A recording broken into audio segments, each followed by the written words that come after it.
Namo tassa bhagavato arahato samma sambuddhassa. Namo tassa bhagavato arahato samma sambuddhassa. Namo tassa bhagavato arahato samma sambuddhassa. Etang santang etam panitang yadidang upekkati. Dear Dhamma friends, we last time started to discuss Indriya Bhavana Sutta, which is the last sutta available in Majjhima Nikaya, and which refers how Buddha expects us to develop our 6 faculties. Now we know we have 6 faculties: eye, ear, nose, tongue, body, and the mind. Now these faculties, when they are dealing with the corresponding outside objects, that is eye with sights or forms, then ear with sounds, nose with smells, tongue with various tastes, body with various tangibles, and mind with mind objects. So whenever they are dealing with various such objects, so there could be some sort of an agitation, some sort of an excitation happen in the mind. Now this is something that we constantly or every day we are experiencing, because this correspondence, these transactions happens every time.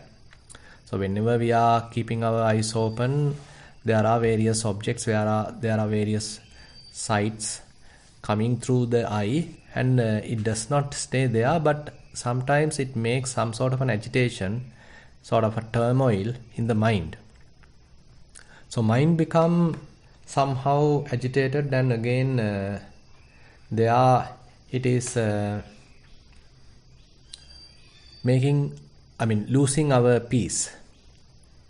So Buddha recommends here that we have to bring back our mind back to that peaceful state, equanimous state which we are experiencing. And here the equanimity Buddha talks here is not the typical mundane type of equanimity. That also we have to recognize. So this equanimity is not something based on some sort of a timid kind of equanimity. Say for example, there may be a person who is little timid or afraid of everyone, and so he can't do anything. As a result of that, whenever someone blames, he simply keep his he show kind of an indifference. And when someone is sort of praising, that also he couldn't really recognize. So that is actually based on ignorance. So such ignorant kind of equanimity is not meant here, but more deep equanimity is something meant here. So the equanimity that we are talking here is based on the practice. So whenever you are developing mindfulness, you are recognizing various sense impingement happening through the senses every time, and there you may understand how these various objects coming and going, or the corresponding transactions happening again and again, and that is quite momentary. Say for example, if you are dealing with the ayatana, the various sense bases, typically they are very much like sleeping, but whenever a trigger happens, they start to sort of activated. So once they are activated, then some sort of a agitation happens to the mind. As a result of that, mind again get on to some excited state. So we lost that equanimity. Again and again, when one see this process again and again, so the impermanent nature can be very well understood, and the unsatisfactory nature of this whole process can be understood, and again the non-self nature can be understood. And if you are doing this again and again, so you become somewhat disillusioned, or somewhat disenchantment is arising because of this understanding. So then what mind does is that it is letting go of this whole process and trying to recognize its own kind of a freedom, free from any of this excitement. So it is now reducing grasping, and it is going through a letting go process. As a result of that, now the mind becomes secluded, now the mind becomes equanimous, free from any association, free from any grasping, and that is equanimous. So that is the equanimity we are talking here. And this is not the only way to reach there, but there are many methods explained in the Mahasatipatthana Sutta. Say for example, you are practicing elements meditation and you are keeping your attention to the body, and body is showing various element characteristics. Sometimes there may be vibration, sometimes there may be heat, sometimes cold, and sometimes hardness, sometimes softness.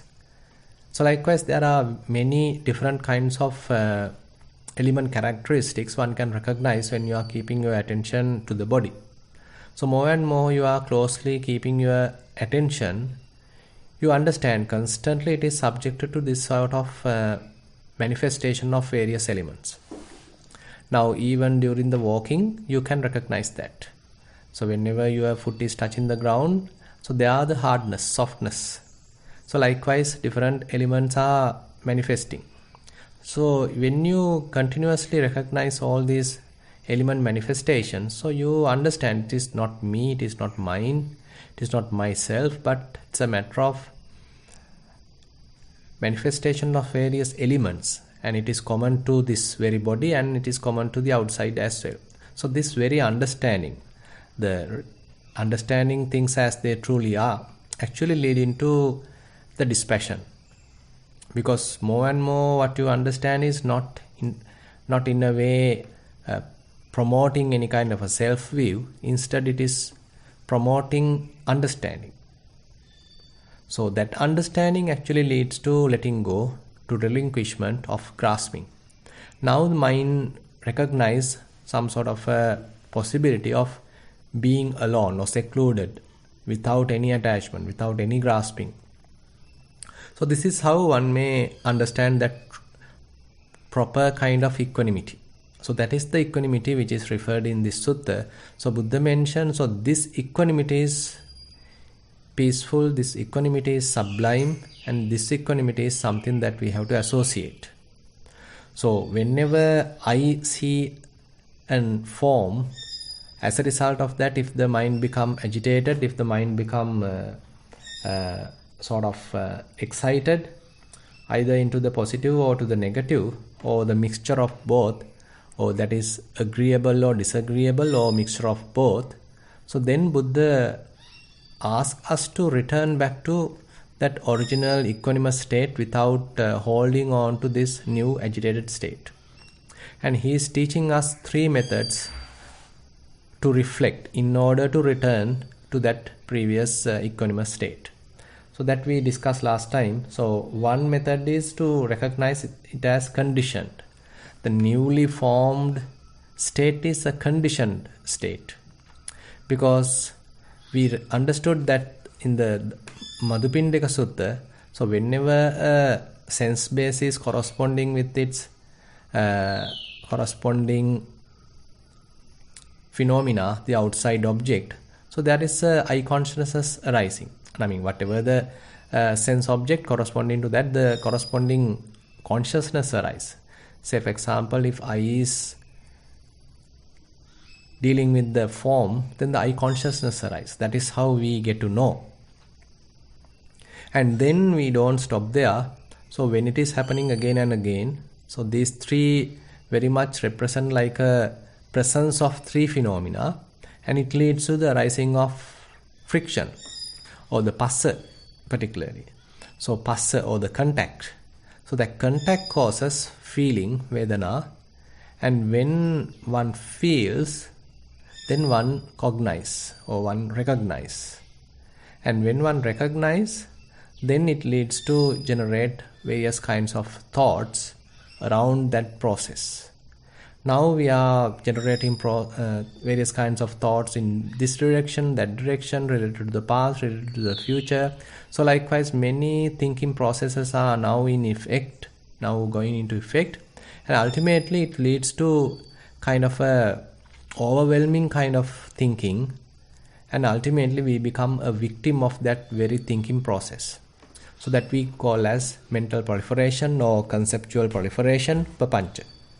So that we understood through our discussions of the Madhupindika Sutta.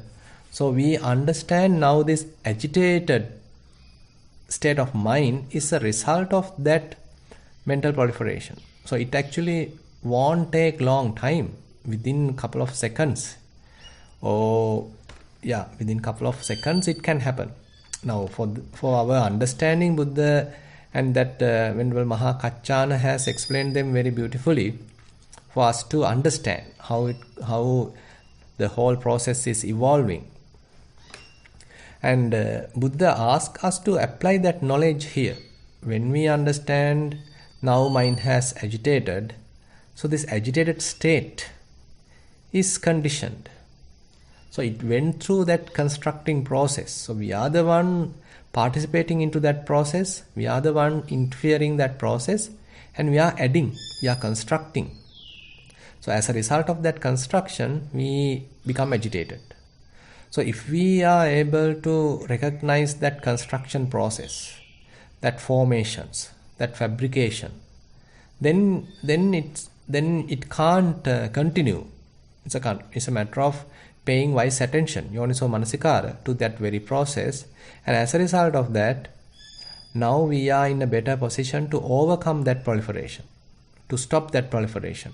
And as a result of that, we are in a position to return back to that peaceful, sublime kind of equanimity. So similarly, Buddha mentioned another method. So to see this agitated state as gross, because there is some turmoil, there is some kind of an agitation, there is excitement in the mind, which is gross compared to that very simple, very calm, very peaceful state which we had, which is equanimous.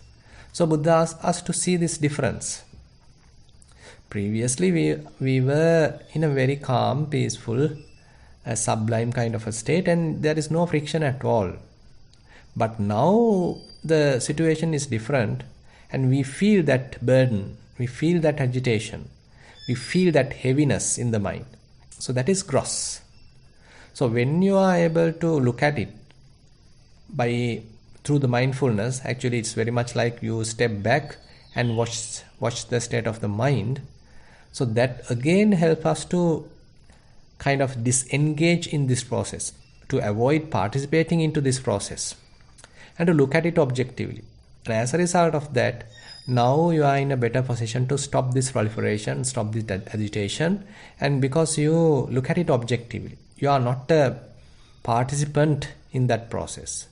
Rather, you are simply witnessing that process. You are observing that process from a mindfulness perspective. Now, as a result of that, now you can return back to that equanimity. And Buddha encouraged that process. That returning is something that Buddha encouraged. Etang santang, etam panitang, yadidang upekha.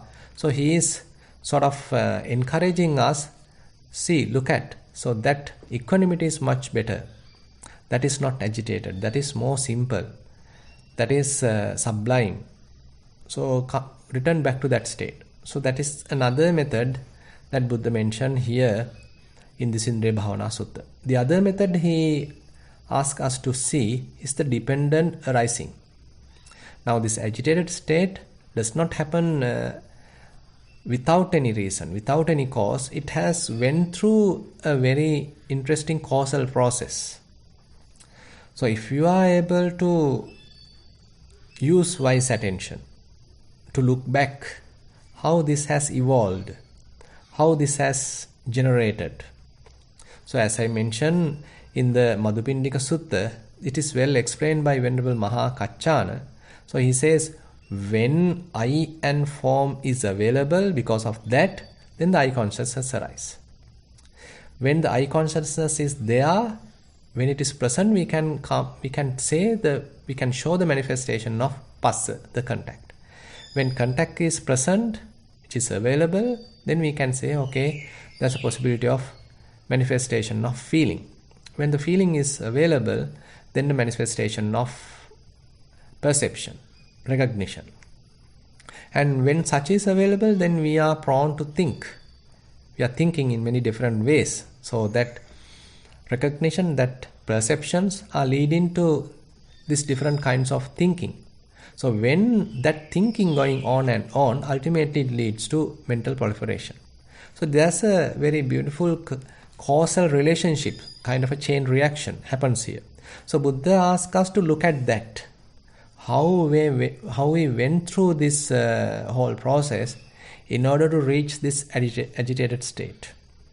So these are the three methods that Buddha teaches us here in this Indriya Bhavana Sutta, and we can say these are some Chittanupassana techniques. So we are doing the mindfulness on mind, and in order to maintain calmness, equanimity, and to return back to that non-grasping state, so we are using these techniques. And it doesn't mean that we have to use all these three techniques. We can use any of them. I mean, whatever is convenient, we can use. Whatever we remember, we can use. Point is to return back to that original state as quickly as possible. So for each sense base, so Buddha is giving a very beautiful simile, kind of an analogy. So there Buddha mentioned when the agitation happened because of an eye, kind of a correspondence with the form.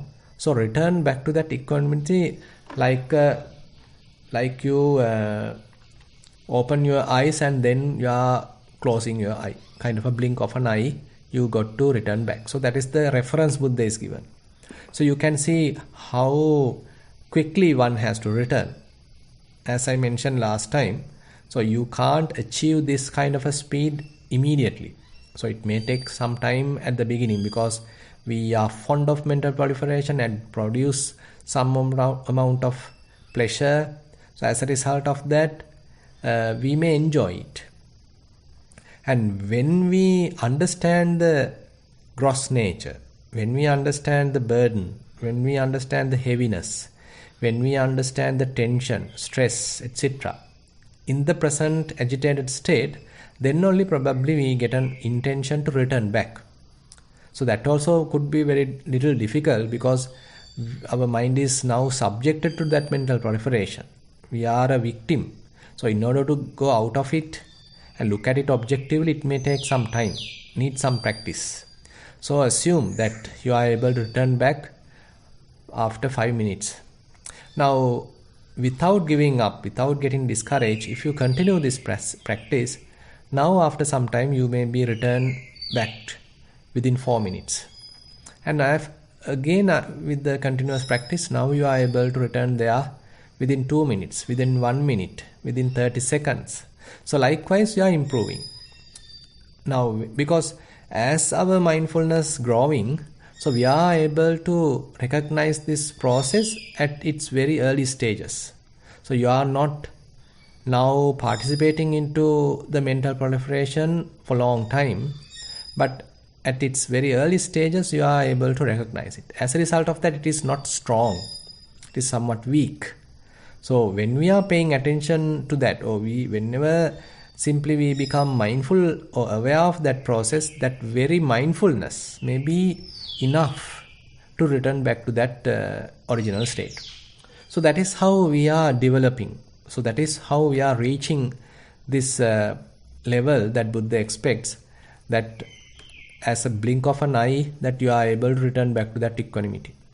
Similarly, Buddha mentioned when one hears a sound, one may be able to return back to that equanimous state with a snap of his fingers.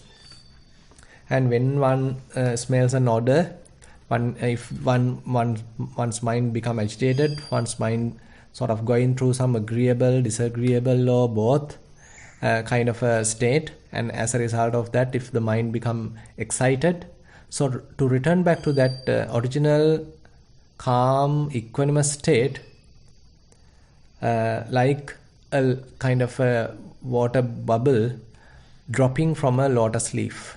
So very quickly it may drop, it may roll off. And then similarly, Buddha mentioned if whenever you are going through some food, say when you are having your meals, if your mind become agitated, So to return back to that calmness, like you spit out a ball of spittle. And then when you go through some sort of a touching sensation, as a result of that, if your mind getting excited, so rather than staying there, Buddha asks us to return back to that unagitated calmness, like you flex your extended hand, or like you are flexing your like you are extending your flexed hand. So that quickly one can achieve that. So this, as you can see, all these similes show us kind of a practical aspect. So these are not merely some theoretical explanations. Rather, one has to practice again and again. Then only one would be able to reach these kinds of state. So as I mentioned, you can't achieve these levels or these references immediately. Definitely it will take a lot of time. But with time, one would be able to achieve this kind of a speed. So that is why Buddha is encouraging. Buddha is motivating us to reach this kind of a level of equanimity.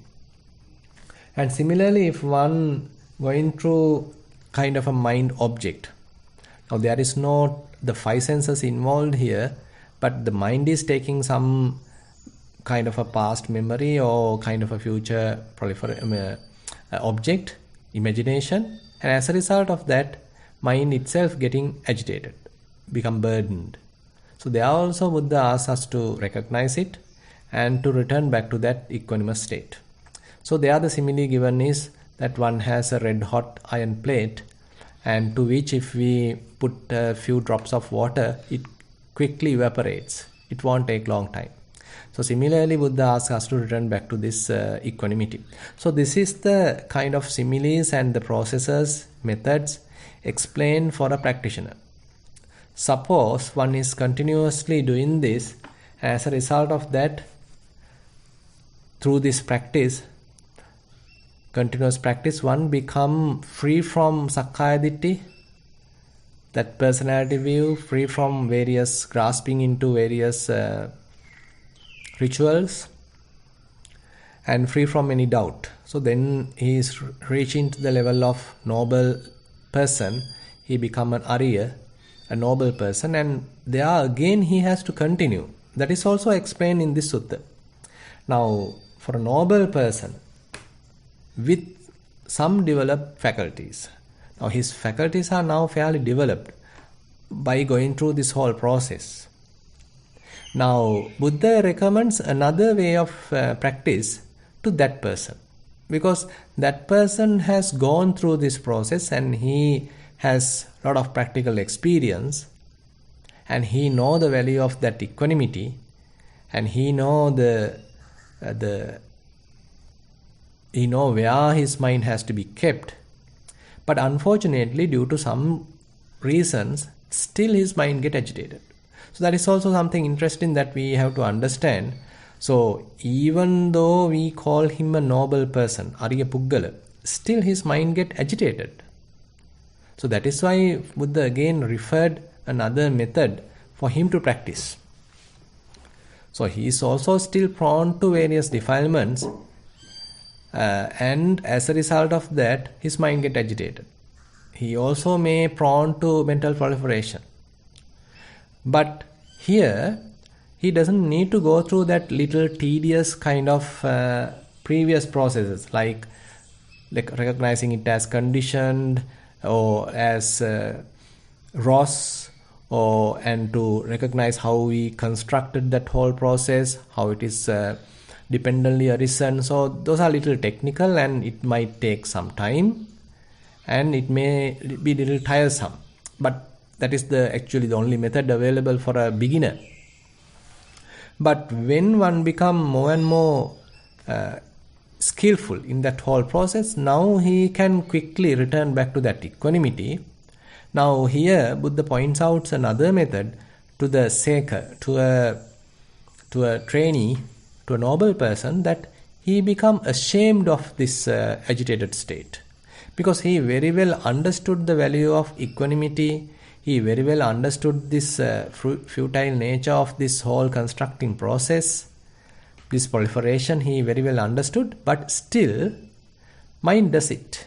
So he is ashamed of that, what the mind is doing, and he become repelled what the mind is doing. He become sort of humiliated about what the mind is doing. He become disgusted about what the mind is doing. So there is a kind of a attitude change happen in his mind. Now typically worldly people, Buddha mentioned, are fond of mental proliferation. They are sort of addicted to this mental proliferation. Whenever they have some rest time, whenever they want to relax, they, instead of relaxing, what they do is they thinking on and on. So ultimately they become depressed or obsessed and went through various stresses. So they become somewhat crazy about this thinking. But on the other hand, when one becomes noble, the opposite is there. He doesn't appreciate it, mental proliferation. He doesn't welcome it.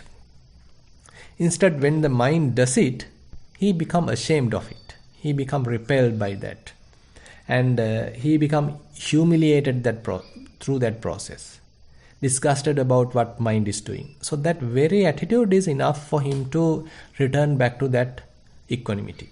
So suppose his mind is seeing some object. As a result of that, if it is an agreeable one, then his mind become excited and he has lost that equanimity, then he simply look at it with some ashamedness or some kind of a disgusting way. See, he understand it because he is keep on trying to maintain that equanimity, because that is the least frictional path, the non-grasping state. But unfortunately, again mind went and grasped. So he doesn't approve it. So he simply look at the mind with a shameful manner. So with a disgusting way. So I can simply give a kind of a simile again, that very much like, say for example, you are taking care of a child and you assume that at the end of the day you have washed him and put new clothes and everything, and now you want to keep him clean. But this child again went and put his hand to something muddy or something dirty. Now you have to again wash his hand. Now you become a little disgusted. You are not happy about what the child is doing. So you have this sort of a nature, this sort of a attitude towards what the child is doing. So similarly, our mind is also quite childish. So even though theoretically understand the value of this whole teaching, even though we are practicing diligently, still sometimes mind is somewhat mischievous. Sometimes it is not hearing to us. Sometimes it is not tamed enough. So the the habitual tendencies are sometimes become very strong. So we can't maintain that equanimity. So again mind go and grasp. So that is where we are not approving. That is where the noble person is not approving. That is where he become disgusted about the activity of what mind is doing. So as a result of that, Buddha mentioned, so the mind returns back. So probably, even before you become a noble person, still one can try to apply this method as well. There is no harm. If you are trying hard to keep your mind at that equanimous state, and again the mind is going and grasping, you are not approving it. So you are looking at it with a non-approving way. As you are sort of looking at a child who is now trying to touch some dirt. Now you are simply paying your attention. You are, somewhat trying to warn him. So because of your warning, he might stop. Because child now understood that it is not good, it's not correct to touch dirt right now. Because now my mom has clean me. So he know it, but still he like to do it. So that is the very nature that our mind also has. So even though theoretically we understood it, even though enough practice is done, still the mind is sometimes careless and subjected to various addictions, subjected to various latent tendencies. So when one understands it, one is applying one's mindfulness and paying attention and not approving that process, and as a result of that, mind returns back. So this is the method Buddha recommends for the noble person. And in this sutta, so Buddha talks to a completely enlightened person as well. So when he is talking about completely developed faculties, to a person with completely developed faculties, that is a fully enlightened person, so he is in command of his faculties. Now he is not a victim of the latent tendencies, rather he can manipulate any way he likes. He can control any way he likes the mind. So here Buddha mentioned, so whenever assume that he sees something, and if that thing is something agreeable, something beautiful, if he likes, he can have a kind of a pleasant kind of a mentality. If he likes, he can have a neutral kind of a mentality. If he like, even he can have a kind of a loathsome kind of a mentality. So he is not approving. So he can actually play as he like. So this is the kind of a commandment or the controllability a completely developed faculty person or an arahant is having. Sometimes in Pali we call it as arahant vikurvana, where he is in full command of his mind. It depends on his attitude at that time. It's very much like he's playing as he like. So if he want, he can have a pleasurable feeling, or the pleasurable kind of a pleasant kind of a state. If he want, he can maintain the equanimity. If he want, he can have even the negative. We can't say it's negative, rather we can say repulsive. And even if we go through something repulsive, something, assume that he sees something dirty, there also he can do whatever he like. So even by seeing that, he can even keep his mind pleasant, or he can keep his mind equanimous, and he can see that also as repulsive and have a kind of a, we can't say negative, but how to say, he can actually manipulate as he like. That's what we can say here. So if he simply want to maintain the equanimity, which we have talked before, he can maintain that as well. So he is not agitated at all.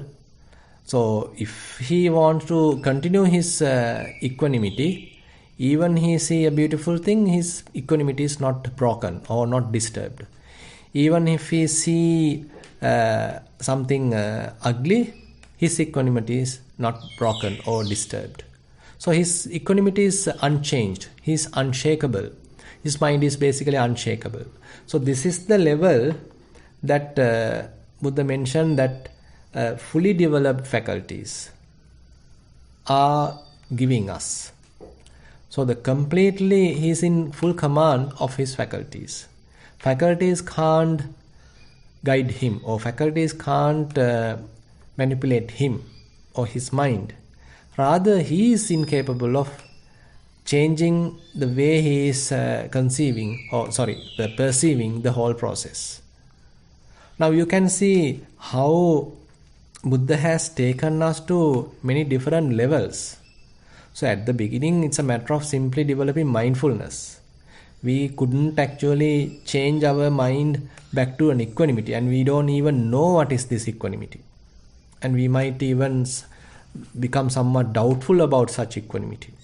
So that is where we started.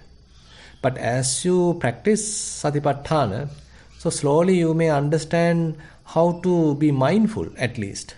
Not yet somewhat equanimous, but at least how to become mindful. How not to participate into the process. How not to sort of carelessly, impulsively react. How to step back and look at something. So that is how we start. And later, as you develop, now you understand the sort of behavior of various phenomena. How they are rising, how they are quickly passing away. So likewise, you are developing more and more wisdom. As a result of that, you are in a better position to sort of look at them objectively. Now you know what is mindfulness. Now you know how to look at them objectively. You become more and more skillful in that process. And as a result of that, the length of mindfulness also improves, and the quality of mindfulness also improves. And not only that, you can have clear comprehension. You can very clearly recognize various phenomena and their behavior.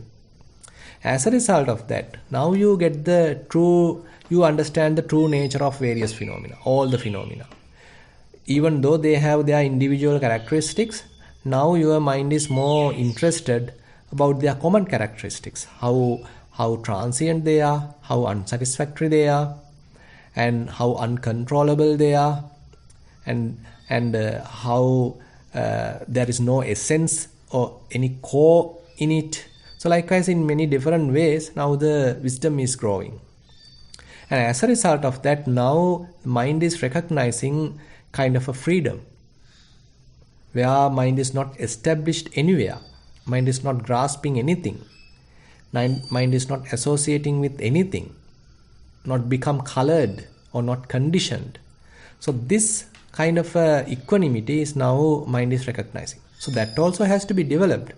So the momentary understanding of this is not enough. So one has to develop that understanding and that mind state more and more. As a result of that, now you are able to maintain that for say 5 minutes, maintain that for 10 minutes, maintain that for 15 minutes. So likewise you are improving. So after that only it becomes kind of a inner nature or kind of a home position of the mind. So then you can abide by that equanimity for a long time. Even while during the walking, you can maintain your mind there. Even while having your meals, you can maintain your mind there. And even you are, say, washing clothes, you are maintaining your mind there.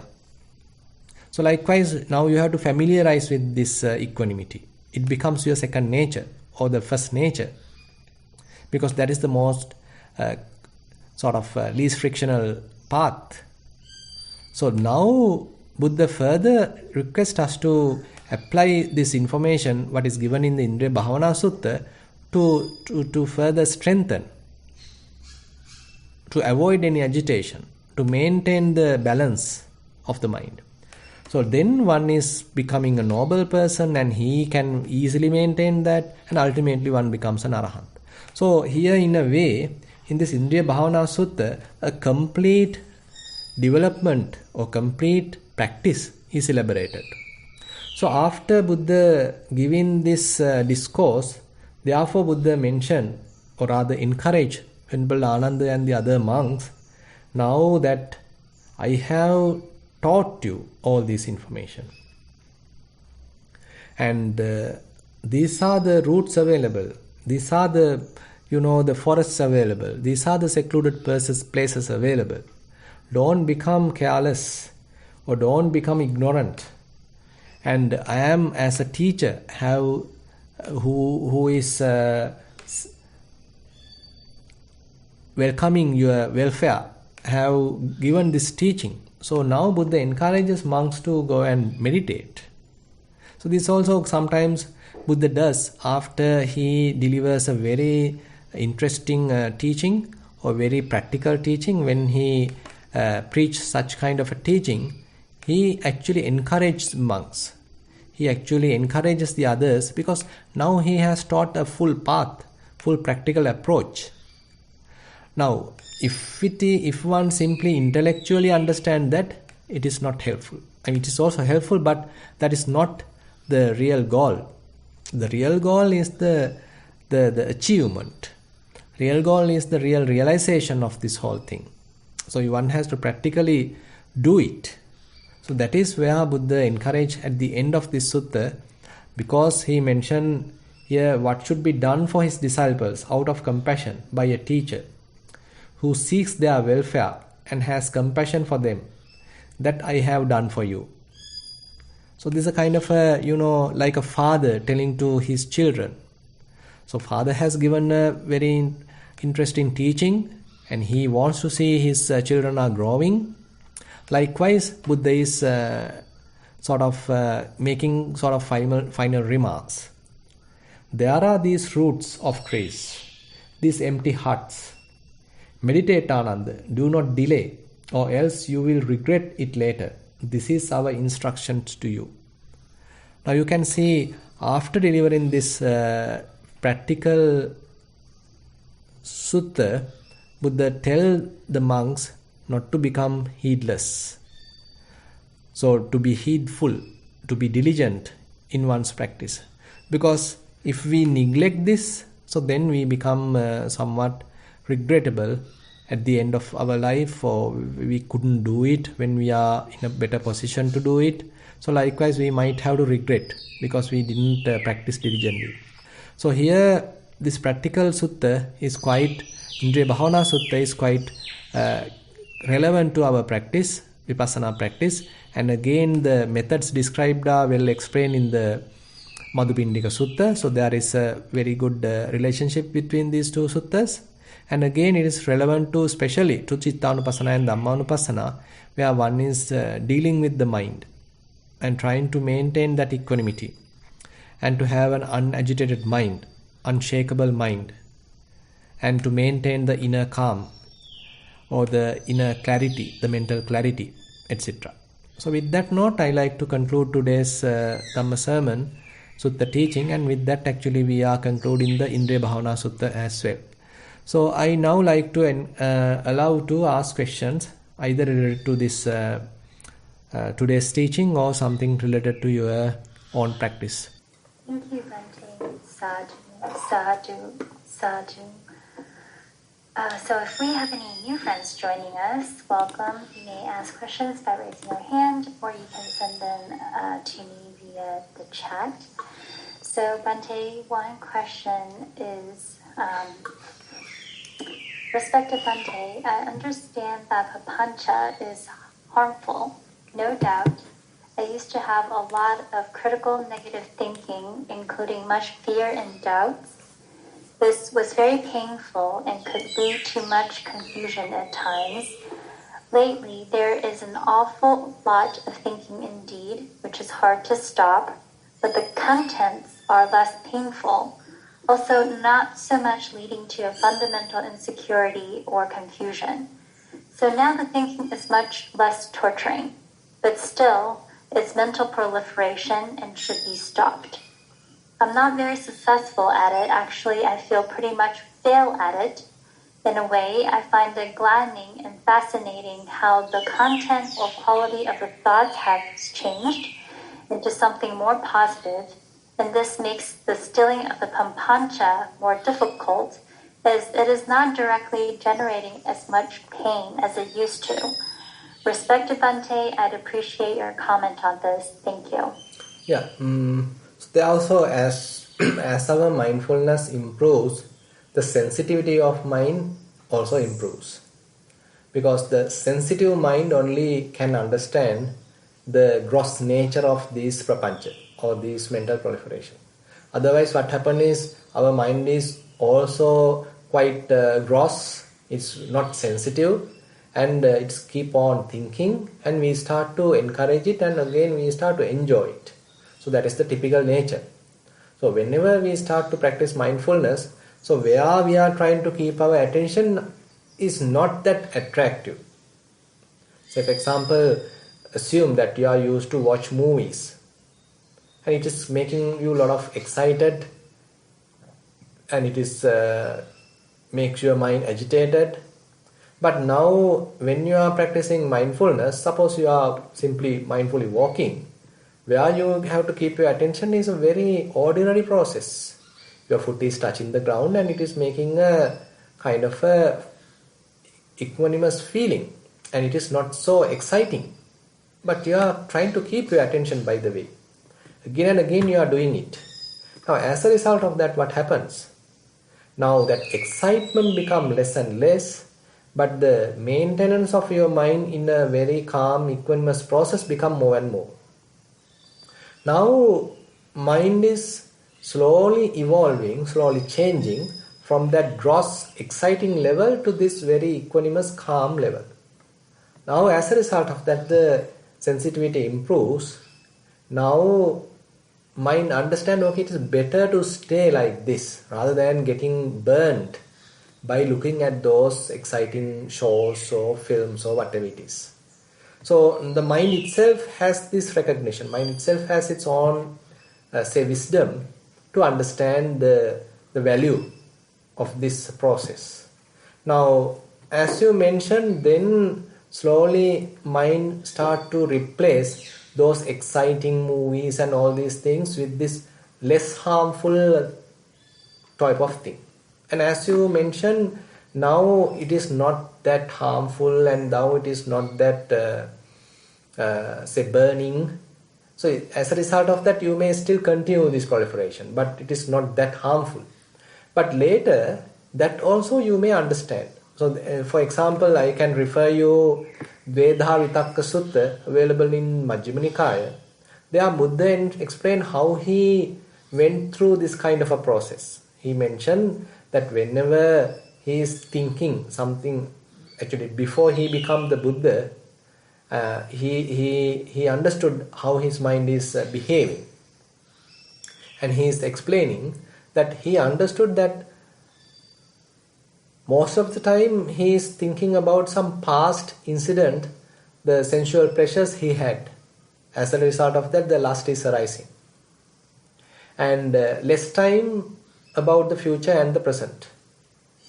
Because past is something that he went through a lot of pleasurable states as a king or as a prince. Now, when he understood that, he is sort of understanding where this kind of a thinking, this sort of lustful thinking is harmful to me, and it is harmful to another person. And this kind of angry thinking is harmful to me, harmful to another person. And it is destroying whatever the arisen mindfulness, wisdom, and it is detrimental to the practice. So as a result of that, he is basically understanding the disadvantages of this kind of thinking. Now he is replacing that thinking with the opposite. So instead of lust, he is now thinking about the renunciation. Instead of anger, he is now thinking about loving kindness. So likewise, kind of a replacement process is going on. Now after he is completely eliminated this harmful thinking, the negative thinking, lust, hatred, delusion and all those kinds of defilements, now his mind is continuing with this wholesome thinking. Now it's a kind of a replacement process, a kind of a gradual process. So you can't immediately stop, but what you did is strategically, so you have stopped harmful, negative type of thinking, and now you have replaced it with a less harmful or less vulnerable, neutral kind of thinking.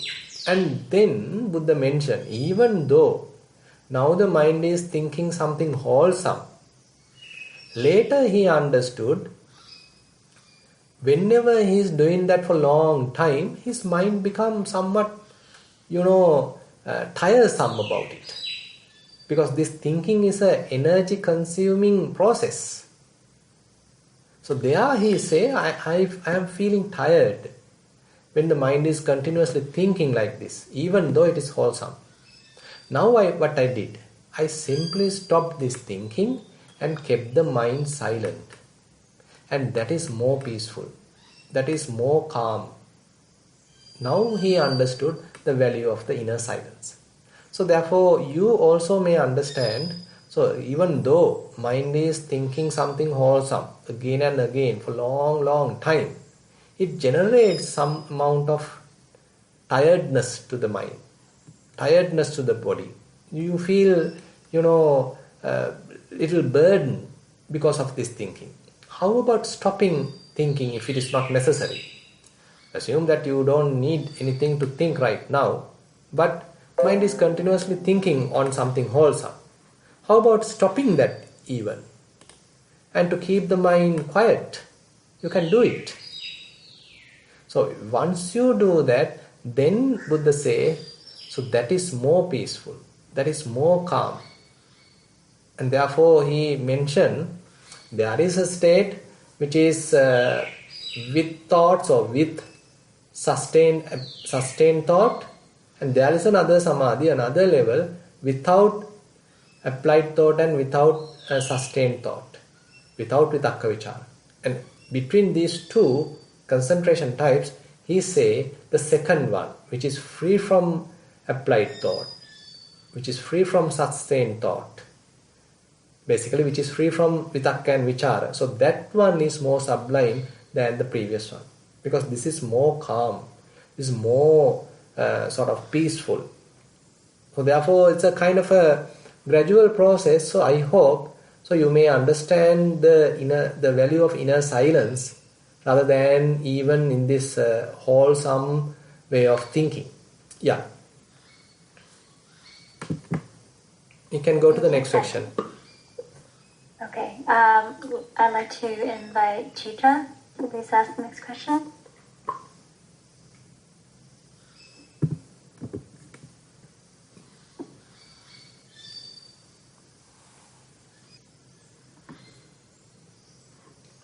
Still we can't hear you.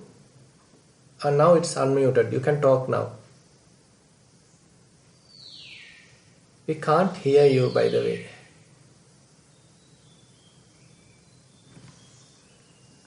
Hi. Yeah. Devi, you may ask your question. It looks like you are unmuted, but we cannot hear you for some reason. Okay. Maybe we can come back to her question. You may want to try to log off and log back in again. For some reason, we can't hear you. Seems to have a problem with her mic, by the way. Yeah. Okay. I think she's going to try to relog in. Yeah. Bente, so I have a question about my practice. Right. So my work recently has been very, very busy. Mm-hmm. And then this past weekend, when I gave myself a mini retreat, 2-day mini retreat, I noticed there was so much thinking in the background, but kind of like a subtle thinking. It's not in the foreground, like a very clear thought forming. Sometimes I can catch like the clear thoughts, but most of the time it's in the background, and mine is staying on the body. But I just wanted to check, Bante, in terms of the method, when something like that happens, do we just stay on the body and the elements, noticing of the elements, and then naturally those thoughts will subside the more we're able to stay on the body? Or should I switch over at this point and just pay attention to the thoughts themselves? Because I do notice that in the beginning, more often, sometimes I do get carried away with the thoughts. It somehow goes from the background into the foreground without me noticing. But as time with the mini retreat goes on, obviously, more mindfulness is developed and I can catch it sooner. But Bante, I wanted to check on what's the right method to address this situation. Yeah, so I think as you said, when we are not in a position to sort of continue our practice, and when too much work is involved and too much talking and thinking is involved, So sometimes we lose the balance. So as a result of that, again, proliferation can happen. So at that time, probably we have to go back to the basics.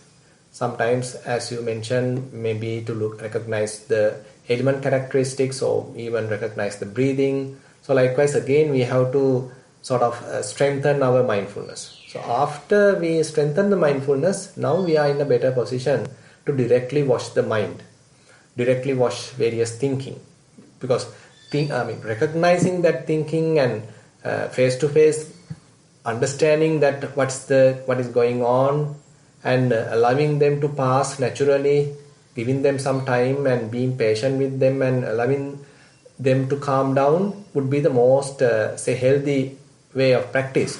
But in order to reach that, you need to strengthen mindfulness. Even that has become somewhat weaker because of this continuous other activities, etc.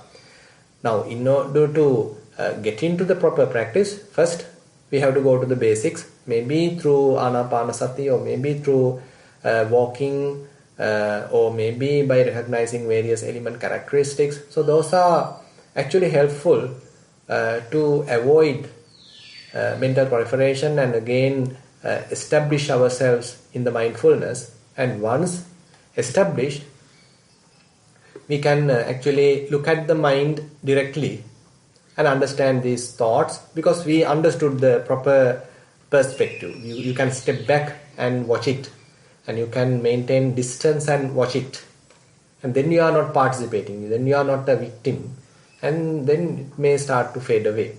So that is what I like to say about this. So thank you, Bhante. And you mentioned, develop the mindfulness up to a certain threshold and I can watch the mind. How do I know that enough mindfulness is established, or do I just try to maybe experiment and see if I can pay attention to the mind? If I can't, then come back to the basics. Yeah, so that you can recognize, because the mental proliferation become weaker, as you mentioned. So sometimes it appear like it is in the front, or it is in the foreground. It's compulsively thinking. But another level is that your mind is, thinking is going on like a background process, not a foreground real activity, but like a passive background process. So that means it has somewhat weakened. So there you can start to watch. So if you are able to recognize this shift, previously I was under the proliferation and it is in the foreground, and I am becoming a sort of victim to it. But now, as a result of the mindfulness practice or anapanasati or elements or whatever it is, now I have given prominence to these feelings and the present moment phenomena, and slowly, as a result of that, the front proliferation has become somewhat weaker because I haven't strengthened it. Instead, I have diverted my attention to this another process, mindfulness process. As a result of that, not getting enough strength through myself, so the proliferation has become weaker and now it has gone to the background. There, probably you can give a try. Now you can simply drop anapanasati. Now you can pay direct attention to that thinking, and you are in a better position to slowly let it go. Okay, thank you, Bhante. Yeah, because I notice when the mental thinking is in the background, I'm paying attention to the body, but it doesn't seem to stop. And so I think you're right. I need to make the switch over to watching the thoughts itself. Yeah, because these thoughts also come due to some reason. There may be some unfinished job, there may be some unattended things. As a result of that, it is again and again bugging us. But if we are able to look at it properly, objectively, and give a reasonable answer and convince ourselves, okay, don't worry, I have enough time, I can do it later, this is not the time. So likewise, we have to convince ourselves. We have to give some kind of a solution for the moment. So then it will, calm down. So basically we have to apply wisdom here. not simply the suppression. Now, actually, by diverting our attention to something physical, we do little kind of a suppression, not really answering the issue. But later we understand why this is still coming on, why it is still interfering. So we have to understand the real cause, and then we can give a better answer. Oh, okay. So applying a little bit of manasikara is okay. Yeah. Okay. And Thank even you actually very you much. can apply this Madhupindika Sutta as well. and the Indriya Bhavana Sutta also. Yeah. Thank you. Yeah. Thank you. Okay, Chittadevi, let's try again. Hopefully you can unmute now. Yes, thank you. Can you hear me now, Jennifer? Yes, we can, loud and clear. Thank you very much. Bhante, you have kind of partially answered the question, but what I really wanted to have in my mind was, you said there were 3 ways of dealing with mental proliferation, and the first was to become mindful. That was the first step. And then you said, look at this thought, that it is a conditioned state and it's gross. And the third was, it is think of the thought as related to the dependent origination. Now, have I got that correctly, Bhante? No. Actually, mindfulness is required to all these 3 processes, all these 3 methods, and the methods are mentioned as you are looking at it like condition, sankata, that is one aspect, gross is the other aspect, and dependently arisen is the third aspect. Third aspect. Okay. So in order to understand all these 3 sides, you require mindfulness. Mindfulness becomes somewhat prerequisite in this whole process, and how we are looking at it. Either you look at it to understand its conditioned nature. So either you understand it, the gross nature, or either you understand how dependently arisen this. But they are all interconnected, isn't it? Definitely. Is anyway the dependent origination. Is Definitely. It right one? Definitely. I mean, all these, these 3 characteristics, or all these are there. But the way we look at it differ, yes. And also in the other sutta, it also said, or some other sutta that I read was that you can replace it with a different thought, a different thought, a better thought. Can that also be done? Yeah, if you are having a thought of ill will, then you can replace with it with some metta thought. Yeah, that is another method. But you know, this Indriya Bhavana method is, I can say, more appropriate as you are getting more skillful and you become more confident in your practice, because you are directly understanding more subtle aspects of the thinking. Now you know now, say when anger is going on, rather than you are understanding the real causes and how it is conditioned and those type of thing. So if you simply replace it with the loving kindness, so you are giving a temporary solution. But here, so when anger is there, you are directly dealing with it, and you understand how you created this anger, how you have participated. So what are the components that you have added from your own vocabulary? So likewise, you are directly dealing with the problem rather than you are trying to put a temporary solution. Yes. So this is more advanced in that sense. So I mean, of course, this could be little difficult at the beginning, so that's why various other methods are also recommended. But once your faculties become sharpened and you can clearly recognize anger as anger, lust as lust, and all these different kinds of thinking as that way, so then we are in a better position to look at it properly. I mean, so this actually shows us the real nature.